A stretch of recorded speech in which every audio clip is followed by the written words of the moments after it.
साहब ने कहा तुम जिस भी दिशा में जाओगे जातिवाद के दैत्य से दो दो हाथ करने पड़ेंगे और जब तक इस दैत्य को नहीं मारोगे किसी भी दिशा में किया गया प्रयास कोई परिणाम नहीं देगा। जब तक इस दैत्य को नहीं मारोगे किसी भी दिशा में किया गया प्रयास कोई परिणाम नहीं देगा। बाबा साहब ने जाति को एक दैत्य कहा, राक्षस कहा। दैत्य इंसान नहीं होते, हैवान होते हैं। और वास्तव में ही जाति एक दैत्य है।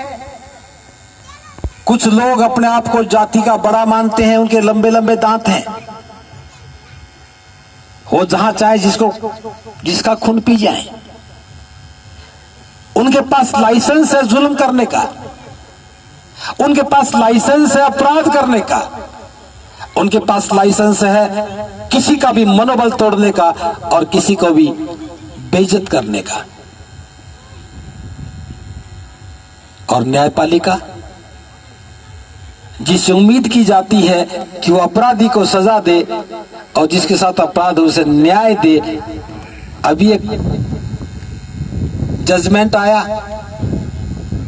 4 दीवारी के अंदर जाति उत्पीड़न के लिए कहे गए शब्द अपराध नहीं है।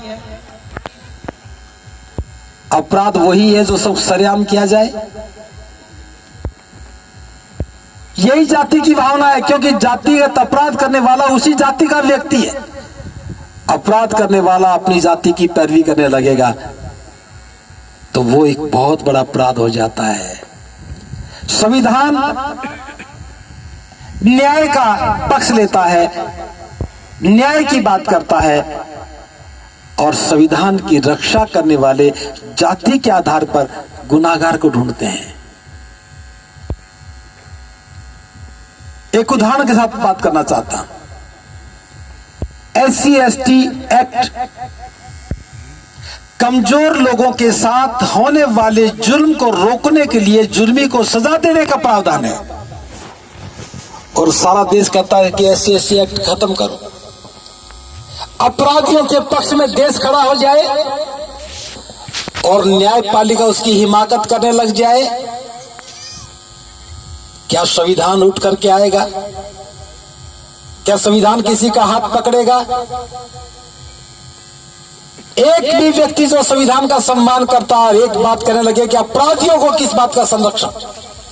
अपराध भले अकेले करे, अपराध भले ग्रुप में करे, अपराध भले ही वो बंद कमरे में करे, अपराध भले खुले में करे, अपराध तो अपराध है, अपराधी तो अपराधी है, सजा का हकदार होगा, सजा मिलनी चाहिए।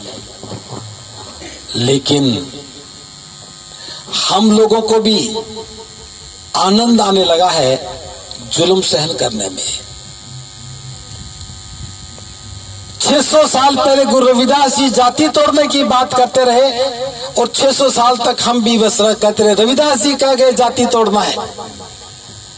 और जाति का महिमा मंडन 100 साल पहले बाबा साहब ये बात कह गए और बाबा साहब के नाम पर भी जाति का महिमा मंडन। 2500 वर्ष पहले बुद्ध भी ये बात कह गए और 2500 वर्ष के बाद भी जाति का महिमा मंडन। गुरु रविदास जी का मंदिर, उनकी मूर्ति, उनके द्वारा कही गई बातें सब हमारे सामने हैं। कुछ ताले के अंदर बंद है तो कुछ शीशे के अलमारी में बंद है। आप गर्व कर सकते हो ये हमारा है, लेकिन आपके किसी काम का नहीं है। ये मंदिर भी है, मूर्ति भी है, उनका ग्रंथ भी है, उनकी वाणी भी है, लेकिन हमारे किसी काम की नहीं, क्योंकि हमारे आचरण में वो चीज उतारने वाली उतरी नहीं है। हमारी इसी आदत को, इसी स्वभाव को देख करके सरकार में बैठे लोगों ने कहा ये तो गुरु रविदास जी जैसे अनुयायी है, ये तो बाबा साहब जैसे अनुयायी हैं, शोर मचाएंगे लेकिन उनकी बात नहीं मानेंगे। जय भीम तो कहेंगे लेकिन भीम की बात नहीं मानेंगे। मनुवाद को तो कोसेंगे, लेकिन शादी आएगी तो उसी के इशारे पर उठक बैठक करेंगे। जिंदगी